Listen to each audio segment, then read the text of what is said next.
नमस्कार। बड़ी खबर में मैं कादम्बिनी शर्मा हूं आपके साथ। सबसे पहले कोरोना से जुड़ी खबर दिल्ली से। दिल्ली में मैक्स, गंगाराम जैसे बड़े अस्पताल जब ऑक्सीजन के लिए दर दर की ठोकर खा रहे हों तो सोचिए छोटे अस्पतालों का क्या हाल होगा। छोटे अस्पताल अब मरीजों को डिस्चार्ज कर रहे हैं तो कुछ ने लिखवा लिया है कि अगर मरीज की मौत ऑक्सीजन की कमी से होती है तो उसकी जिम्मेदारी अस्पताल की नहीं होगी। सौरभ शुक्ला की रिपोर्ट। 70 साल के अरुण डालमिया अपनी गाड़ी में खाली सिलेंडर लिए ऑक्सीजन भरवाने के लिए दर दर भटक रहे हैं। उनकी पत्नी दिल्ली के सामा अस्पताल में भर्ती हैं, जहां ऑक्सीजन खत्म होने को है। अरुण डालमिया से अस्पताल ने अंडरटेकिंग ले ली है कि अगर उनकी पत्नी की मौत ऑक्सीजन की कमी से होती है तो अस्पताल की जिम्मेदारी नहीं होगी। सामा अस्पताल ने बाहर अपने डिजिटल बोर्ड पर लिख भी रखा है कि अस्पताल में ऑक्सीजन की जबरदस्त किल्लत है, इसलिए नए मरीज नहीं भर्ती कर रहे। सामा अस्पताल में 31 कोरोना के मरीज ऑक्सीजन पर हैं। कल परसों से ऑक्सीजन की बहुत भारी मात्रा में कमी है। इन्होंने हम लोग से सेल्फ डिक्लेरेशन साइन कराया है।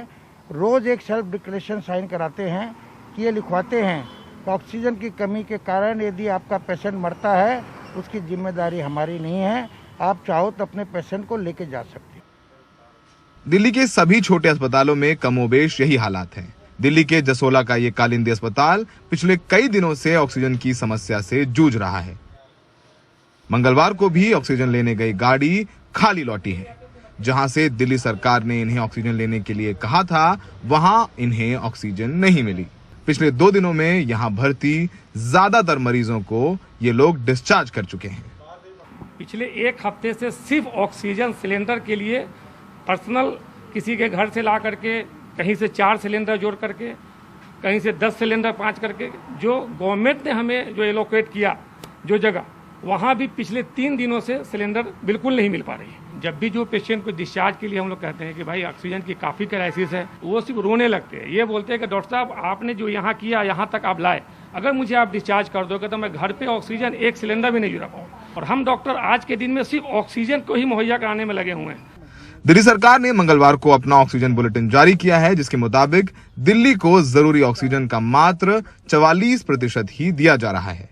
दिल्ली सरकार के मुताबिक दिल्ली को हर रोज 976 मीट्रिक टन ऑक्सीजन चाहिए, जिसमें मात्र 433 मीट्रिक टन की आपूर्ति की गई है।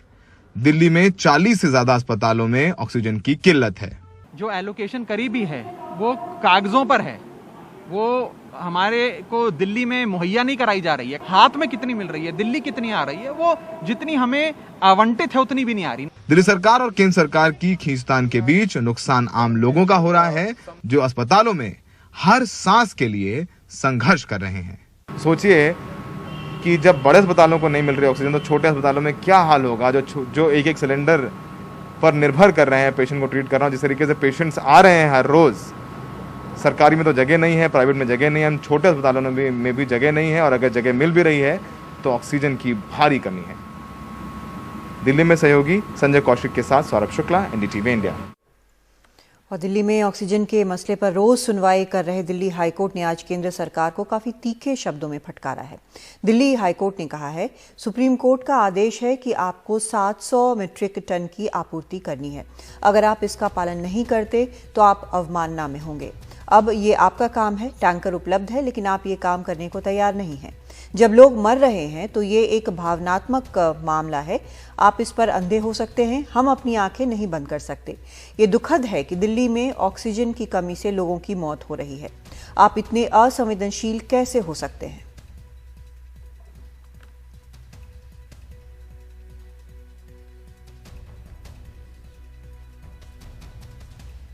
और इस सब के बीच देश के बाहर से लगातार ऑक्सीजन की मदद आ रही है। आज समंदर के रास्ते यूएई से ऑक्सीजन आया है। ऑक्सीजन के 7 कंटेनर गुजरात के मुंद्रा तट पर उतरे हैं। इनमें 140 मीट्रिक टन ऑक्सीजन है। इन्हें फौरन ऑक्सीजन एक्सप्रेस पर लोड किया गया और दिल्ली सहित उत्तर भारत के दूसरे शहरों के लिए रवाना किया गया। दिल्ली में फिलहाल लॉकडाउन है और इसका असर रोजी रोटी पर भी पड़ा है। ऐसे समय में दिल्ली सरकार ने 72 लाख राशन कार्ड धारकों को अगले 2 महीने तक मुफ्त राशन देने का बड़ा ऐलान किया है। इसके साथ ही 1,56,000 ऑटो और टैक्सी चालकों के खाते में केजरीवाल सरकार 5-5 हजार रुपए की मदद देगी। इससे पहले सरकार ने मजदूरों के खाते में 5-5 हजार रुपए दिए थे। बीमार होते हैं, जिनकी आरटीपीसीआर की रिपोर्ट, जितने दिल्ली में राशन कार्ड धारक हैं, लगभग 72 लाख राशन कार्ड धारक हैं, इन 72 लाख लोगों को अगले 2 महीने के लिए मुफ्त में राशन दिया जाएगा।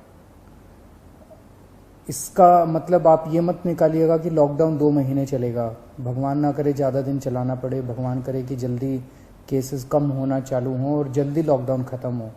सभी ऑटो चालकों और टैक्सी चालकों को 5-5 हजार रुपये देकर मदद करेगी, ताकि उन लोगों को इस आर्थिक तंगी के दौर में थोड़ी सी मदद मिल सके। मैं ये तो नहीं कहूँगा कि उनकी सारी जो जितने डेली वो कमाते थे वो उससे मदद होगी, लेकिन मैं उम्मीद करता हूँ कि इस आर्थिक तंगी के दौर में उनको मदद मिलेगी। दिल्ली में ऑक्सीजन और अस्पतालों के संकट के बीच एक राहत भरी खबर है। दिल्ली के गुरुद्वारा रकाबगंज में 6 मई से 250 बेड्स का कोरोना केयर सेंटर शुरू हो रहा है। सबसे अहम बात यह है कि ये सभी ऑक्सीजन युक्त बेड होंगे। अभी तक दिल्ली के गुरुद्वारे में कोरोना लंगर चल रहे थे। लोग सड़क पर भी सांसों के लिए राह जुटा रहे थे, लेकिन अब दिल्ली के गुरुद्वारों ने अपने दरवाजे कोरोना मरीजों के लिए पूरी तरह से खोल दिए हैं। दिल्ली के गुरुद्वारा रकाबगंज में 250 बेड का कोरोना केयर सेंटर 6 मई से शुरू हो रहा है। हर बेड पर ऑक्सीजन का इंतजाम होगा। गवर्नमेंट की अप्रूवल्स की वेट कर रहे हैं कुछ। अच्छा, दिल्ली सरकार से कल भी मीटिंग है और ये कोशिश है हमारी कि परसों से शुरू करें।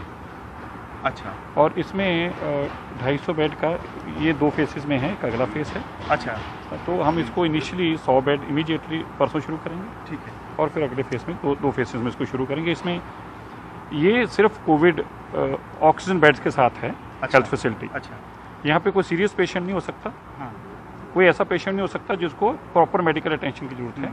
यहाँ डॉक्टर्स भी हैं, नर्सेज भी हैं, दवाई भी है, सब कुछ, एम्बुलेंस सब कुछ है। अच्छा, लेकिन उन लोगों के लिए है जो इतने सीरियस नहीं है कि उनको प्रॉपर हॉस्पिटल की जरूरत है। दिल्ली सिख गुरुद्वारा प्रबंधक कमेटी की तरफ से ये सभी सुविधाएं मुफ्त होंगी।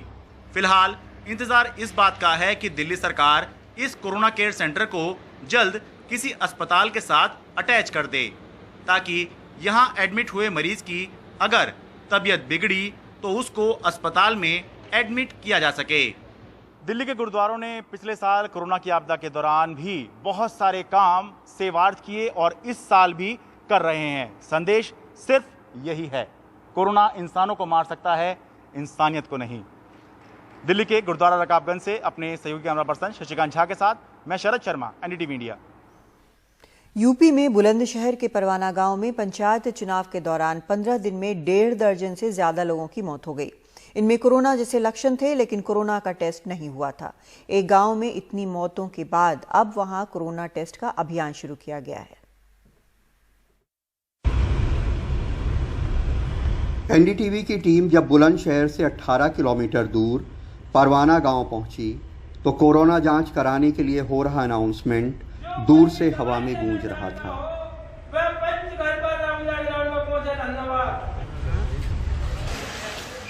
सबसे पहले हम नज़ाकत सैफी के घर पहुंचे। 28 साल के नज़ाकत फरीदाबाद में कारपेंटर का काम करते थे। पिछले लॉकडाउन में कंपनी बंद हो गई तो गांव में अपना काम शुरू किया। बीमार हुए, सांस में दिक्कत हुई, 2 अस्पतालों में भर्ती हुए, लेकिन 22 अप्रैल को गुजर गए। ट्रीटमेंट प्रॉपर नहीं मिला था, इसलिए हार्ट की जो प्रॉब्लम हुई है, हार्ट अटैक हुआ। कभी भी उसको हार्ट की प्रॉब्लम नहीं थी, ना बीपी हाई था कभी भी उसका, नॉर्मल सिचुएशन। बाइक पे गया ट्रीटमेंट लेने के लिए, ना कि कोई एम्बुलेंस में। परवाना गांव में भूरो देवी की चिता जलाई जा रही है। उनके भी कोरोना से मरने का अंदेशा है। गांव वालों ने हमें गांव के 18 लोगों की लिस्ट और तमाम लोगों की तस्वीरें दी जो उनके मुताबिक पंचायत चुनाव के दौरान कोरोना फैलने से मर गए। उसको अचानक पसीना आया, पसीना आने के बाद में वो ठंडा हुआ। 16 साल का सुमित भी उन्हीं में से एक था। 2 अस्पताल ले जाया गया, लेकिन अपनी उम्र का 17वां साल नहीं देख पाया। तुरंत औरंगाबाद लेके गए। औरंगाबाद ले जाने के बाद में उसको एक ड्रिप लगाई। ड्रिप के बाद में उसके एक दर्द हुआ अचानक। दर्द में उस डॉक्टर ने इंजेक्शन लगाया, लेकिन उससे कोई रिलीफ नहीं मिली। फिर हम दूसरे हॉस्पिटल में ले गए, वहाँ भी उसने ड्रिप लगाई, इंजेक्शन लगाया, वहाँ भी कोई रिलीफ नहीं मिली। फिर हम और बुलंदशहर ले जा रहे थे, रास्ते में चरौरा जाके उसने दम तोड़ा। परवाना के शिव मंदिर से गांव के लोगों के लिए कोरोना की जांच कराने की अपील की जा रही है। स्वास्थ्य विभाग की टीम यहां जांच करने पहुंच गई है, लेकिन जो बिना जांच मर गए उनकी मौत की आधिकारिक वजह पता नहीं चल सकेगी। एक टीम लगा दी है, पूरे गांव में हर एक व्यक्ति का चेकअप करेंगी। जो भी किसी को भी कोई दिक्कत है उसके लिए वहीं पर दवाई का वितरण भी किया जाएगा और इनकी कोरोना से संबंधित जांच भी की जाएगी। अगर मृत्यु का और भी कारण, क्योंकि मृत्यु का कारण वहाँ से कोरोना पेशेंट निकले नहीं है ज़्यादा, तो उनकी भी जांचें की जाएंगी, कुछ और कारण तो नहीं है। पंचायत चुनाव में प्रदेश के ज़्यादातर हिस्सों में कोविड प्रोटोकॉल का पालन नहीं किया गया। पहले चुनाव प्रचार, फिर मतदान, फिर काउंटिंग, हर चरण में भीड़ उमड़ती रही। कई जगहों पे संघर्ष भी हुए। यही नहीं, बड़े पैमाने पर प्रवासी मजदूरों को किराया देकर वोट डालने के लिए बुलाया गया, जो बाहर से कोरोना लेकर आए और गांवों में फैला गए। अगर इन गांवों में पंचायत के चुनाव 2-3 महीने टाल भी दिए जाते तो लोकतंत्र को कोई बड़ा खतरा नहीं पैदा हो जाता, लेकिन तमाम लोगों की जानें बच सकती थी जो अब कोरोना के शिकार हो रहे हैं। जाहिर सी बात है कि अब इन गांवों के लोगों को उसका खमियाजा भुगतना पड़ेगा। बुलंदशहर में मनीष शर्मा के साथ कमाल खान, एनडीटीवी इंडिया। इस साल आईपीएल नहीं होगा, ये फैसला बीसीसीआई की इमरजेंसी मीटिंग के बाद किया गया है। बीसीसीआई ने कहा है कि खिलाड़ियों की सेहत से कोई समझौता नहीं किया जा सकता। एक बयान जारी कर कहा गया है कि ये मुश्किल समय है, हमने कुछ सकारात्मकता और खुशी लाने की कोशिश की, लेकिन ये लोगों के अपने परिवारों के पास जाने का समय है। आईपीएल के बाकी मैचों पर फैसला बाद में होगा। दरअसल कल ही केकेआर के 2 खिलाड़ी वरुण चक्रवर्ती और संदीप वॉरियर कोरोना संक्रमित पाए गए। चेन्नई सुपर किंग्स के सपोर्ट स्टाफ में भी कुछ को कोरोना हुआ। कल केकेआर और आरसीबी का मैच टल भी गया। चेन्नई भी अपना अगला मैच खेलने को तैयार नहीं थी। इसके बाद ये फैसला लिया गया।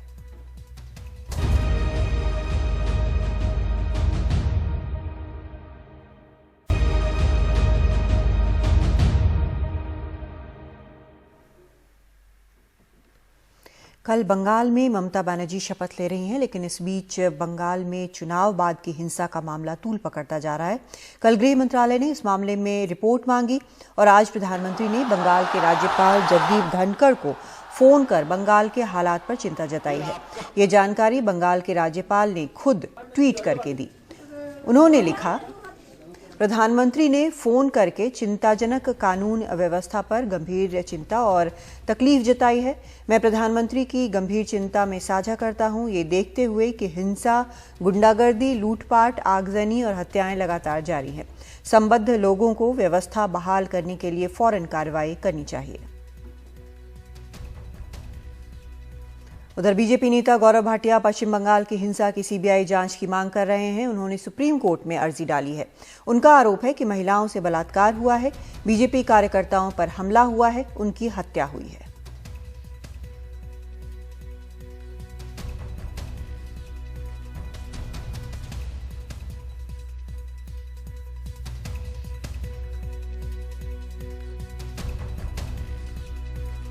वैसे एनडीटीवी से बात करते हुए ममता बनर्जी ने साफ कहा कि ये हिंसा बीजेपी के लोग कर रहे हैं। This is BJP's propaganda. I appeal to our people not to go for any celebration. Nothing. Even tomorrow I am taking oath. There is a very, very small program.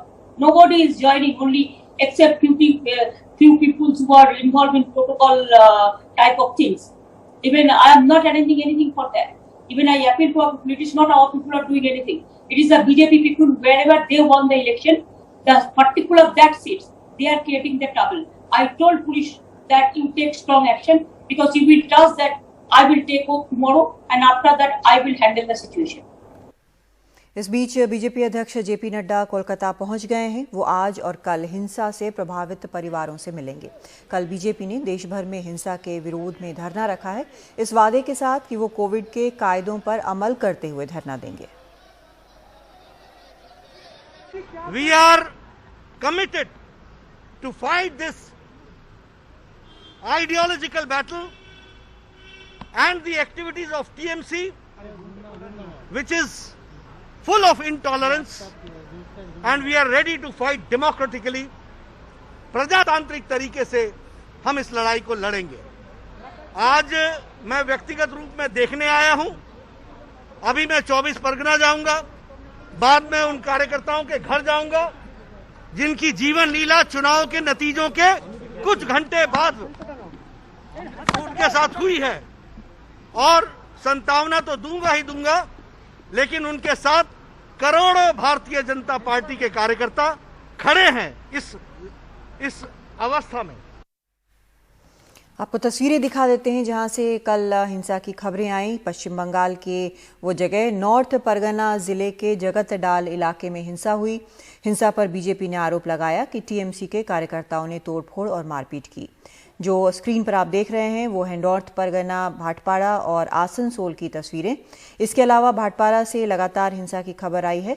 वहां भी बीजेपी का आरोप है कि उनके दफ्तर को निशाना बनाकर कई गाड़ियों में आग लगा दी गई। उनका कहना है कि टीएमसी कार्यकर्ताओं ने कुछ जगहों पर बम से हमला किया। हालांकि टीएमसी ने इन आरोपों का खंडन किया है। वहीं आसनसोल में बीजेपी ने पुलिस स्टेशन के बाहर विरोध प्रदर्शन किया। इनका आरोप था कि उनके पार्टी दफ्तर में तोड़फोड़ की गई है। उन्होंने मांग की कि तोड़फोड़ करने वाले टीएमसी कार्यकर्ताओं को गिरफ्तार किया जाए।